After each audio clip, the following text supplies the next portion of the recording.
এবছর বাংলাদেশকে বাইরে রাখো, সিরিয়ালের বাইরে রাখো, তারা কি করে দেখি। সৌদি গভর্নমেন্ট কিন্তু আমাদের উপর বিরক্ত। আমরা সব সময় হজ এজেন্সিগুলোর সহযোগিতা চাই। আগেও আমরা সহযোগিতা পেয়েছি, এখনও চাচ্ছি, কারণ সরকার, ধর্ম মন্ত্রণালয় এবং হজ এজেন্সির সহযোগিতা নিয়ে আমরা হজের ব্যবস্থাপনাটা সম্পন্ন করতে চাই। আর কোটা কমানো এটা তো আমাদের হাতে নাই, এটা তো সৌদি গভর্নমেন্টের পার্ট। আমার হাতে ক্ষমতা থাকলে তো আমি প্রতি এজেন্সি 50 করে দিতাম। এটা তো আমার হাতে নাই, এটা তো দ্বিরাষ্ট্রিক চুক্তি, এটা তো সৌদি গভর্নমেন্টের অ্যাবসলিউট পাওয়ার। ওনারা আমাদেরকে বলে টাইম বাড়ান, টাইম বাড়ান, টাইম বাড়ান।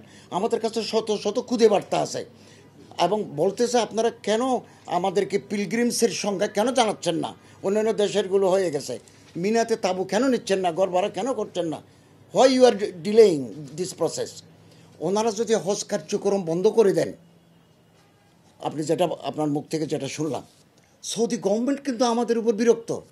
আমাদের কাছে খবর আছে, আমরা যদি আরও বাড়াবাড়ি করি, সৌদি গভর্নমেন্ট বলবে যে 2000 has been imposed on you, 2000। অথবা এমন কথাও আসছে, এবছর বাংলাদেশকে বাইরে রাখো, সিরিয়ালের বাইরে রাখো, তারা কি করে দেখি।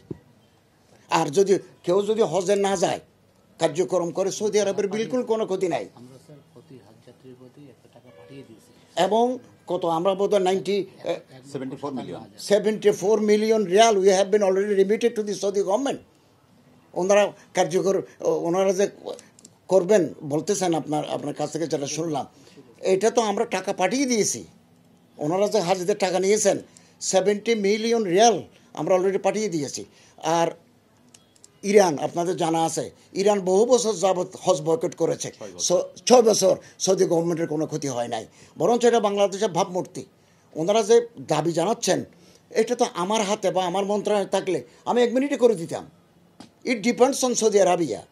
এবং সৌদি গভর্নমেন্ট আমাদেরকে বারবার প্রেশার দিচ্ছে যে তোমরা পিছিয়ে আসো কেন, সবাই তো করে ফেলতেছে।